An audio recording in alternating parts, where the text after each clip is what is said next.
The work, Google, is very significant with daily activities of online users across the world. Google search processing more than 4,000 search inquiries every second. 40,000? 40,000, I should say. The Google search engine is the most used across all platforms with 5.4 billion searches each day and 1.9 trillion searches per day. Simply amazing. Now, the search engine has become a part of life for internet users and, of course, media professionals, as it can be seen as a tool to inform, educate, or entertain. The Google search engine has added Google Assistant, which is the next phase of not just waiting for users to make queries, but assisting users based on the inputs shared with the search engine daily. This is a result of machine learning, and joining us now to discuss the usefulness of Google search and, of course, how it can also add value to media operations is Mr. Taiwo Kola-Ogunlade, Google's Communications and PR Manager, West Africa. Welcome, Mr. Taiwo. Thank you, guys. Let's go straight into it. Now, we know how important Google is in our everyday lives. Even when I was graduating, I think one of the things I said, well, I gave an ode to Google because they really did help me. But then if we bring it to media... Ode to Google? Yes, I had to because they helped me. Most of the things that I was able to practice was just going on Google and then being able to find... It's all of us. It's everybody. So, but narrowing it down to media professionals, we are all media professionals. So I'm quite interested in what you have to say. What's the next phase? How is Google helping us achieve more in this profession? So at Google, the mission of Google is to organize the world's information and to make it accessible and useful, particularly for media people, because media people play a very critical role in democracies, in helping people find information and making the right choice, particularly during elections or even just every day, where people are searching for stuff on a daily basis. The role of media on the other side is that you inform people, right? You are sort of the gatekeepers for what is news and what people need to know, which is where the synergy is. At Google, our search engines on a daily basis, when Google originally started in '99, the original, we used to be able to index once every month. Comes in, literally in seconds actually. Once new information comes online, we put up, we index it in search. And this is to help just generally everyone, including the media, be able to find information and tell the right stories.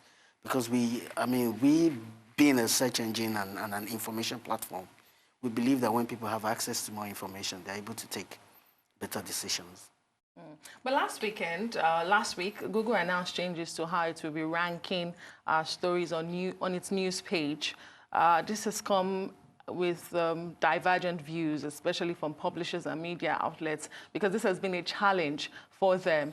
The commodification of stories, while the original storyteller is being ignored because of the ranking on Google. One wonders why Google is now cozying up to the media. Is there a reason Google is doing this now? And what is the need for Google? So our relationship with the media goes a bit further back. And some of the big concerns around media, storytelling, around the role of the web in helping to tell stories, issues around misinformation, around people just going online and finding information that isn't right. And at Google, we take a systemic and an algorithmic approach into fixing problems. So we constantly take a look at our algorithms to make sure we're not just bringing up stories. When people do a query, we're not just bringing in stories because they're popular.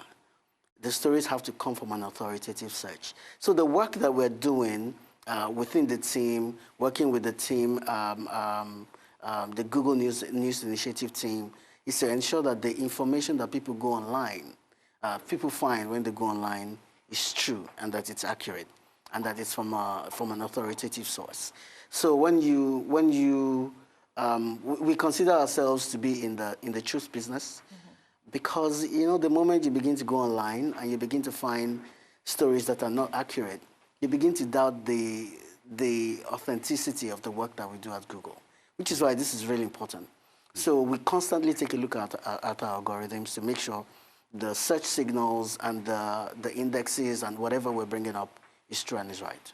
Right. That I'm really excited you talked about that, and that pretty much segues into a conversation about fake news, and how Google can stem the tide of fake news, because we've had this one too many times. We've had some stories that was almost throwing this country away.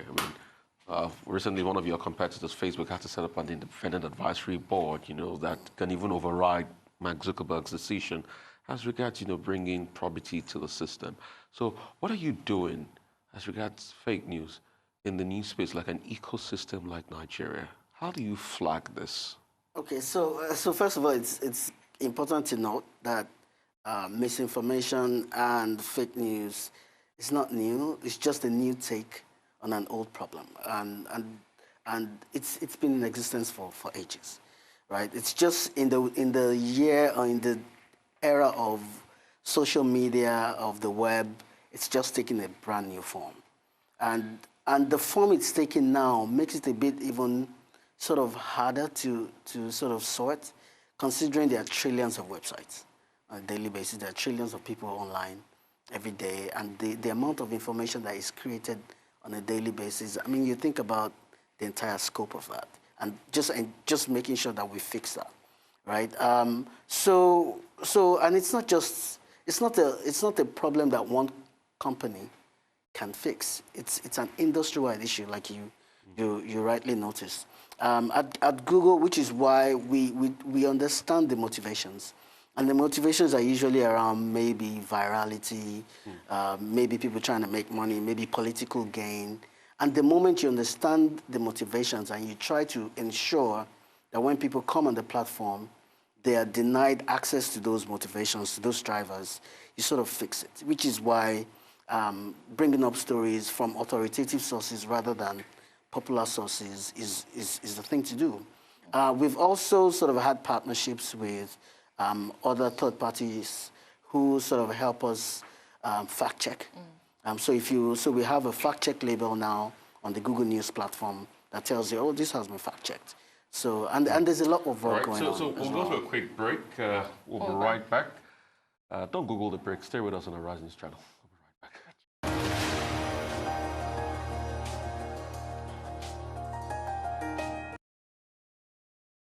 Welcome back to the Morning Show here on the Rise News, and we still have Taiwo Kola-Ogunlade, Google's Communications and PR Manager West Africa, with us in the studio, talking about the importance of Google search, especially for media practitioners such as us.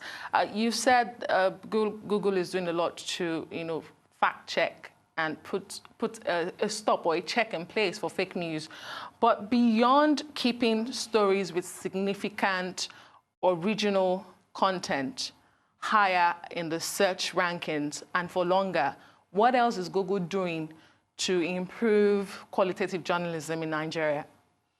So we have an initiative called the Google News Initiative that we launched about 4 or 5 years ago now.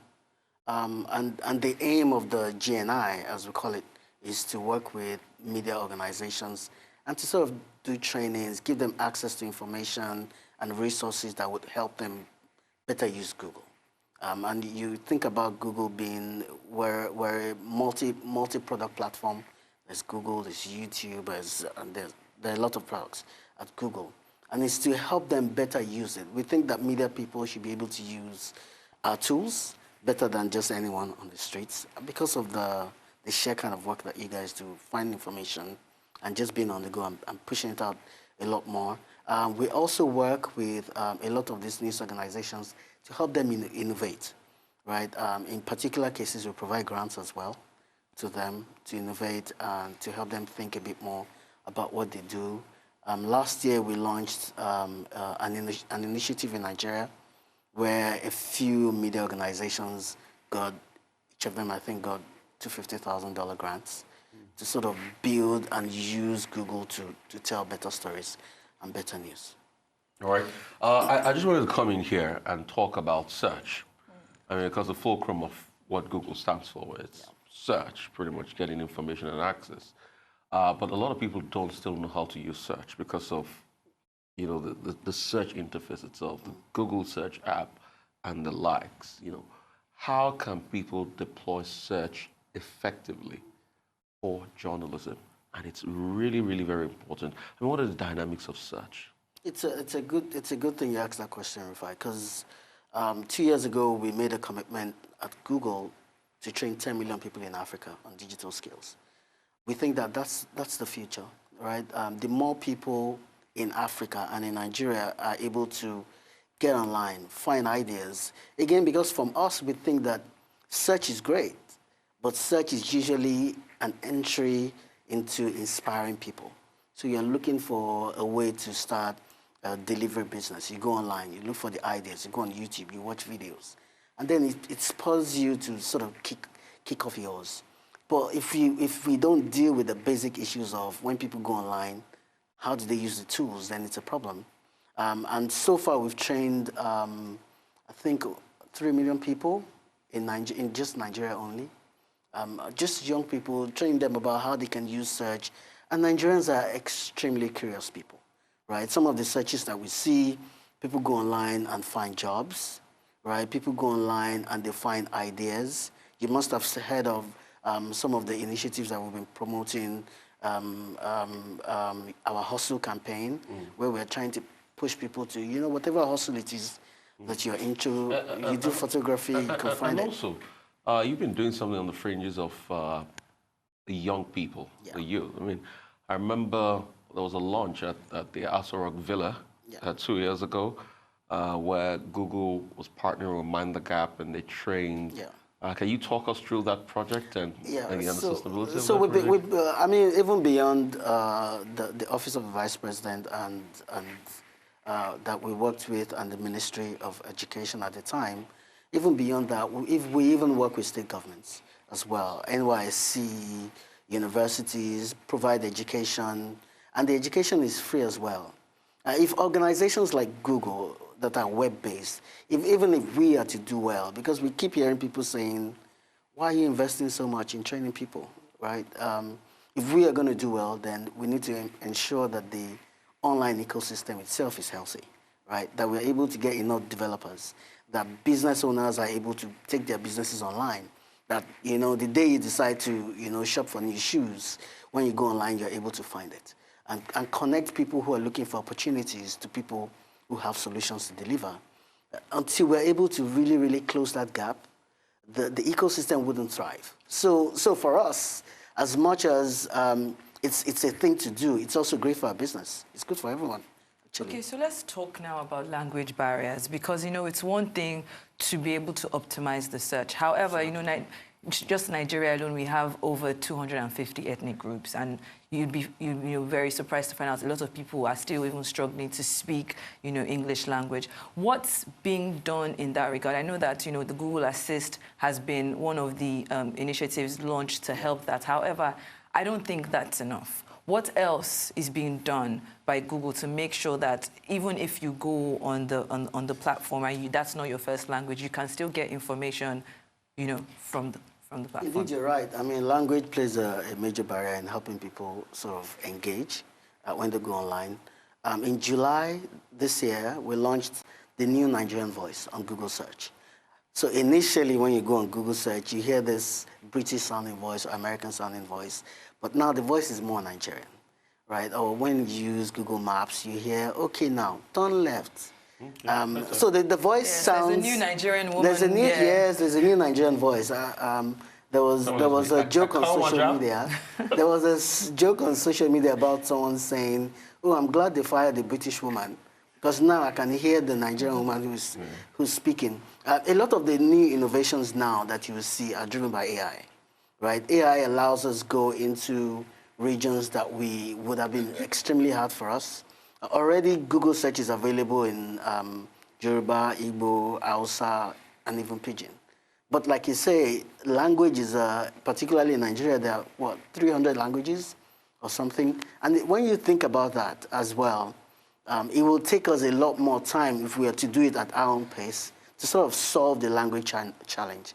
But AI is here to help us sort of solve that. It's working and training the systems to sort of understand each of those languages. It's a bit of a work, but it's something that will ultimately happen, right? And the biggest languages in the world now are already on Google, with French, Spanish, Latin. It's great that Yoruba, Hausa, and Igbo are there. And now we have the Nigerian English voice available that you can sort of interact with when you use the Google Assistant or use Google Maps or Google generally. So it's an ongoing challenge, and there are some really smart people at Google who are working on that. I hope your colleagues heard you. I'm talking about challenges. There's also been the challenge of how Google identifies and ranks what is original content. That's been on for a while, and I was also wondering if Google would be paying media organizations who put out original content anytime soon. We saw something like that with your competitor, Facebook, recently, paying almost $10 to those publishers with original content because they are sharing in their profits and we're sharing the losses as well. I mean, for ages now, Google has had, we have a program called the AdSense program, which runs and helps publishers sort of not the monetize. Exactly. So you can monetize your Okay. So you can, and you think about it this way: it's the whole of the web is driven largely by an advertising revenue model, right? So whatever your site is, you try to get ads on it and you try to make money. Because except publishers are able to make money, you can't keep creating, right? It's an issue. So our AdSense platform is one that allows to do that. Okay. And on a yearly basis, we pay out billions of dollars to publishers to help them make money, even beyond AdSense, even for creators who are on YouTube as well. And you must have heard of channels like Emanuela and all those ones. And a lot of those channels run at minimum $1 million a year. These are Nigerian channels, by the way, and they make a lot of money because except we're able to support creators and except we're able to support publishers, then the whole of the web is driven by content. If we're unable to support because the first part of that was identifying the challenge of identifying and ranking original content, which is what you seem to be doing now with the announcement you made last week. Yeah. How do you identify and rank those original content? I mean, there are algorithms that do that, right? But they've not been able to do it all these years. There's technology that does that, right? And what we try to do, particularly if you speak with publishers who have been running on the AdSense program, we run like a strike program where if you find that someone who has your content, you can sort of call them to action and call them up. We also on YouTube we have what we call now I've forgotten the name now. Okay, I wanted to quickly come in here. I mean, I'm just being cheeky here. Somebody called Joe said I should ask this question. Okay. Why is it that streams of news channels are blocked on the website? And why is it that it takes a long time, to restore the streams? And why is it that some videos are taken off on YouTube? Penalties for stream. Is that something that, broadcast houses should know when they're constantly streaming their television content and the likes? And how can we prevent this? There are huge conversations around content, ownership, and just back to the question that you sort of talked about. If you go online, so for instance, you're live streaming a show, and you begin to show content that isn't yours, even though you think that it's news, chances are that the owners of the content have already put some sort of control on it to ensure. What if you give credit to that content? Credit doesn't do it. I mean, the general idea of content ownership or just live streaming is just don't do it. Don't take another person's channel, another person's content, and put it online. The reason why attribution usually doesn't do it. If you were using, if your YouTube channel, for instance, runs on Content ID on YouTube, for instance, and what Content ID is? Content ID are controls that we've developed. It's a technology that we developed on YouTube to give control to content owners to say, if my content goes online, automatically bring it down or whatever. So they control what happens to that content. And this is all machine driven, right? So your attribution sort of cannot have a conversation with a machine to say, oh, Don't do that. I'd like to thank you for that. I mean, maybe probably you'll still come back here. We'll have a big conversation about how to manage Absolutely, content we on need to. on We should. YouTube. Thanks so much, Taiwo, for being here.